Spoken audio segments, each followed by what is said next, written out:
These are 10 professional golfers, major champions, Hall of Famers, Ryder Cup players, who earned millions on tour and ended up with nothing. In every single case, the golf was never the problem. What finished them off was everything that happened away from the course.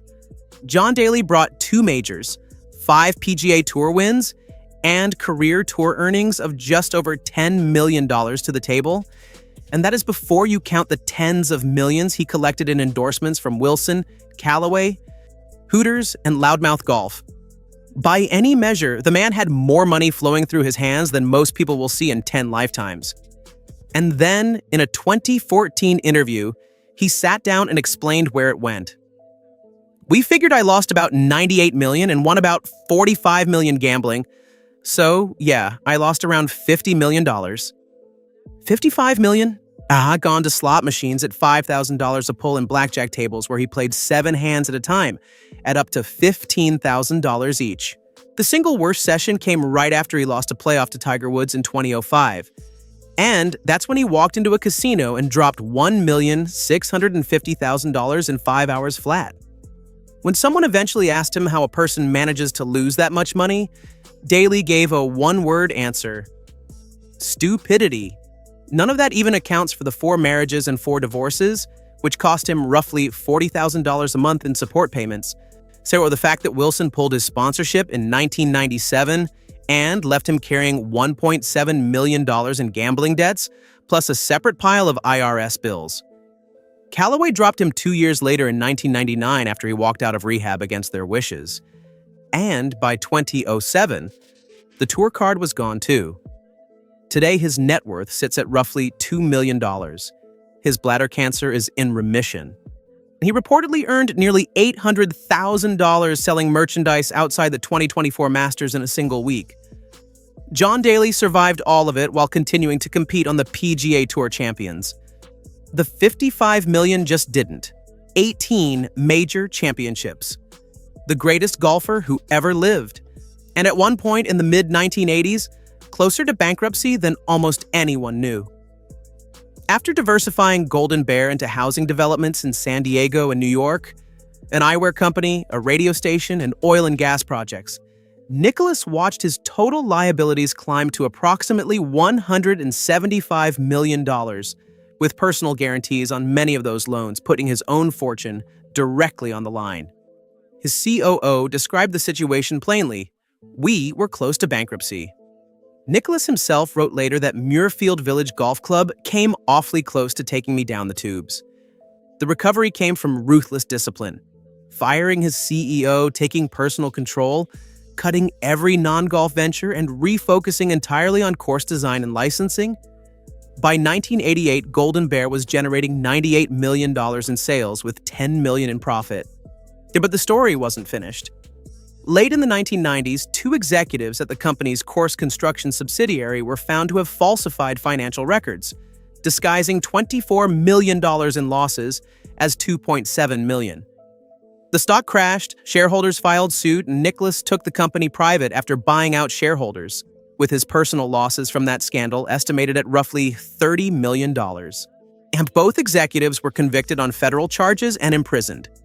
Then, in November 2025, Nicholas companies filed for Chapter 11 bankruptcy in Delaware, listing liabilities of between $500 million and $1 billion. The detail that makes this story so strange is that Nicholas himself had just won a $50 million defamation verdict against that same company.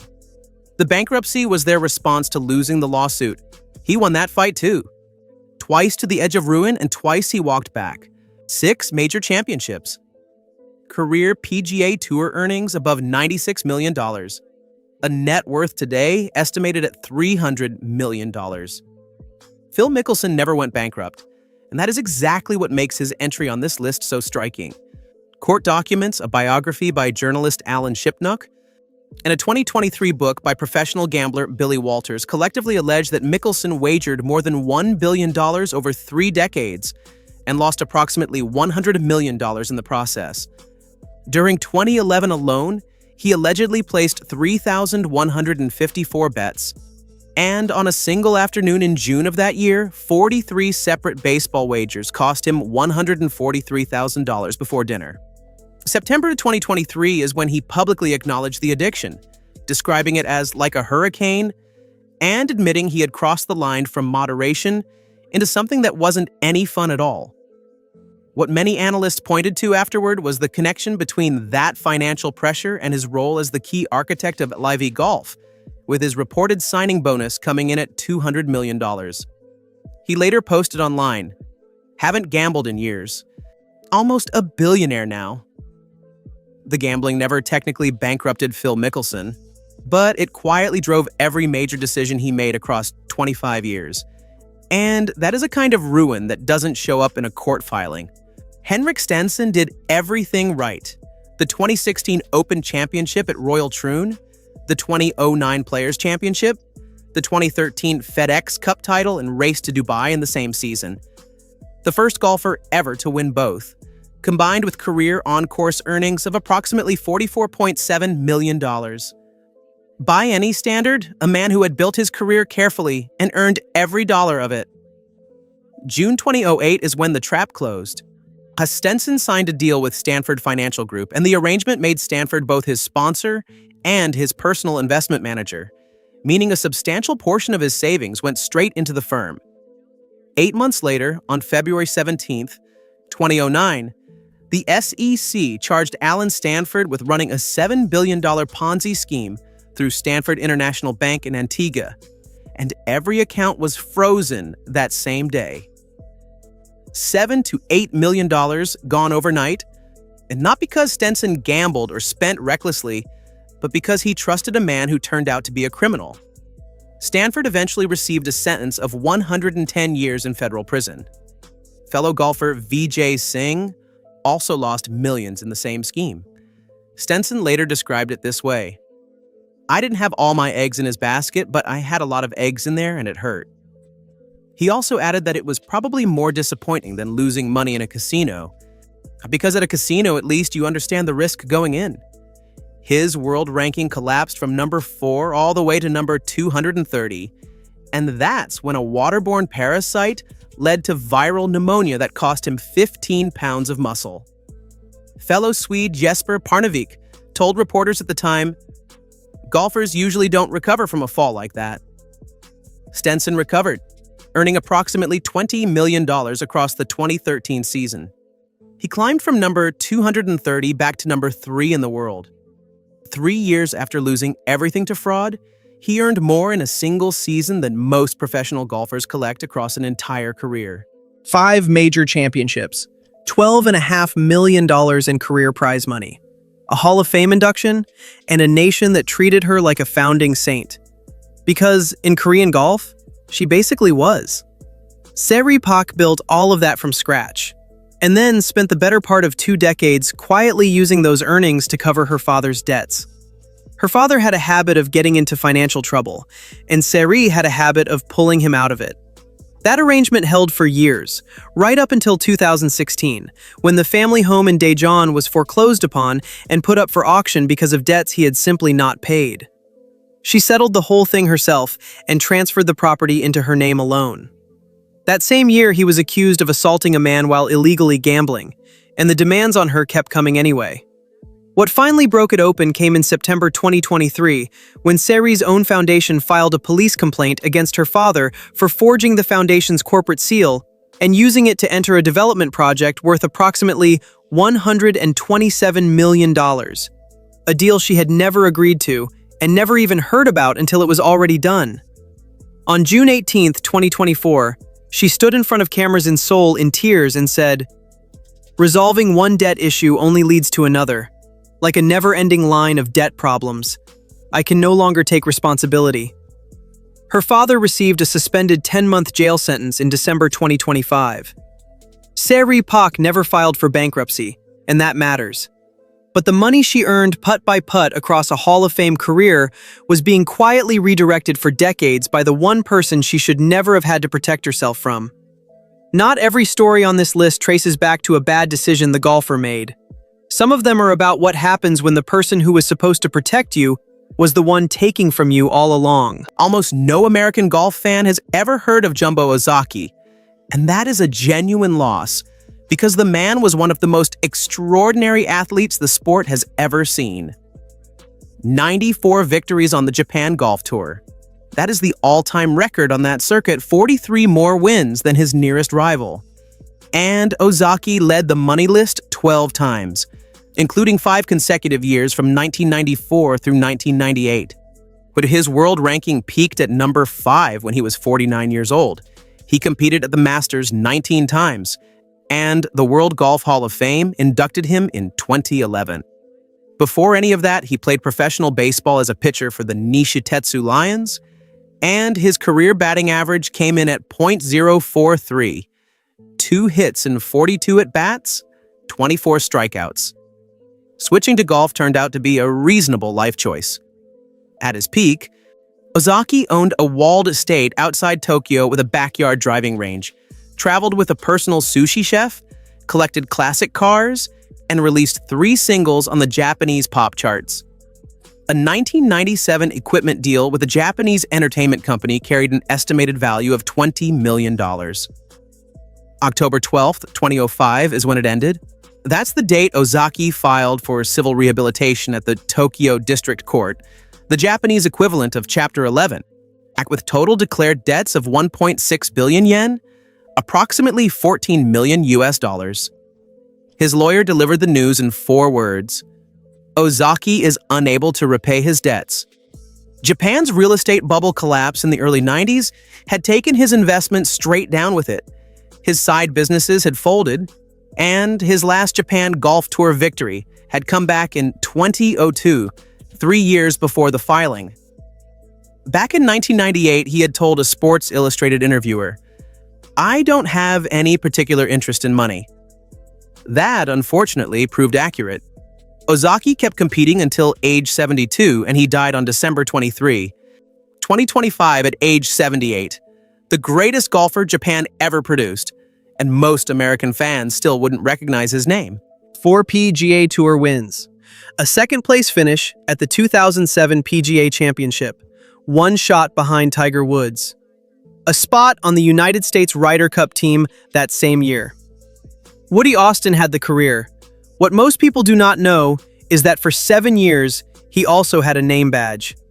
After turning pro in 1986, Austin tore tendons and cartilage in his left knee at Q School in 1987. And the injury did not just cost him a season. It cost him most of a decade. With no tour card and no income, he took a job as a bank teller at GTE Federal Credit Union in Tampa, Florida, bartended on the side, and stocked shelves at an Eckerd drugstore on top of that. He kept entering mini-tour events whenever he could scrape together the entry fee, and his co-workers at the bank were not exactly buying the story. "If you were really that good," they told him, "what are you still doing here?" That question followed him for 7 years. 7 years of clocking in, counting other people's money, and driving to weekend tournaments in a car that had no business making the trip. He was 30 years old when he borrowed $300 from a friend to enter the Waterloo Open. He shot a 60 in the first round, won $10,000, and never went back to the bank. Austin earned his PGA Tour card the following year, won his first tour event in 1995, and was named Rookie of the Year at 31. He went on to earn over $14 million in career prize money. The name badge went in a drawer somewhere and stayed there. 7 years is a long time to keep answering the same question, and he answered it the only way that actually works. He showed up, kept playing, and eventually, the game gave him back everything it had taken. 16 LPGA Tour titles, 3 major championships, a World Golf Hall of Fame induction in 2019, and for roughly 2 decades, the most recognizable face in women's professional golf. Jan Stevenson's career was the kind that should have produced generational financial security. What it produced instead was a series of disasters, arriving one after another across 20 years, each one worse than the last. 1982 is where it started. That her husband Larry Kolb froze her assets in a legal dispute, charged up her credit cards, and had her committed to an asylum, leaving her unable to pay her own bills with her own money. Stevenson filed a $55 million lawsuit against him, eventually dropping the case in 1985. 5 years later, in 1987, a car ran a red light and hit hers during one of her strongest seasons on tour, producing serious head, back, and rib injuries that wiped out most of that year's income. Then came 1990 and a mugging outside a Miami Heat basketball game that broke her left hand in 5 to 7 places, dislocated her right shoulder, and permanently stripped approximately 30 yards from her driving distance. Her husband stayed in the car during the attack. She filed for divorce shortly after, and the damage to her hand effectively ended her ability to compete at the highest level. President Reagan had once called personally to congratulate her after the 1983 Women's Open.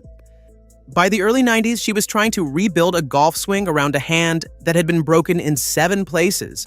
Winning the United States Women's Amateur at 16 made Laura Baugh the youngest champion in 76 years of that event. And by 1973, she had turned professional, claimed LPGA Rookie of the Year, and signed endorsement contracts with Ford, Rolex, Suzuki, Wilson, and Colgate, along with her own Izod clothing line. Descriptions of her during that period used words like one of the richest female golfers of the 1970s, and by the financial standards of women's golf at the time, that was accurate. 71 top 10 finishes and 10 runner-up positions across her LPGA Tour career, and not a single tournament victory to show for any of it. The endorsement money kept arriving anyway, right up until it didn't. The year 1983 is where things started breaking down. That's when her husband, Bobby Cole, stopped competing on the PGA Tour and, in Baugh's own words, became content to sit home and live off my earnings. Supporting Cole and eventually all 7 of their children fell entirely to her. The endorsement deals dried up as her results declined, and the drinking escalated to the point where her blood alcohol level reached 0.42 and her platelet count dropped to 40, a number doctors describe as life-threatening. And Cole left in 1999, and Baugh later put it simply, "In the past, I had so much money, you just spend it." Basically, Bobby left when it was all gone. Sober since 1996, working today as a golf instructor and keynote speaker in Florida, and her son Eric Cole earned PGA Tour Rookie of the Year honors in 2022 and 2023. The money never came back. Everything else did. 10 golfers. $55 million fed into slot machines and blackjack tables. $14 million in debt filed at a Tokyo courthouse. $7 to $8 million stolen overnight by a man now serving 110 years in prison. The greatest golfer in history nearly losing his personal fortune not once, but twice. A woman who earned it all and watched a husband spend the last of it before walking out the door. Not one of them failed at golf. What undid them was the part of professional sports that nobody coaches: managing the money, identifying the people who are genuinely trying to help versus the ones who are circling, and catching an addiction or a bad decision before it compounds into something unrecoverable. The money can go quickly, and these 10 stories prove it can happen to anyone, regardless of talent or achievement. The only question that remains when it's gone is what kind of person you turn out to be without it. Thanks for watching, and if this one surprised you, make sure you subscribe because there are plenty more stories like these coming.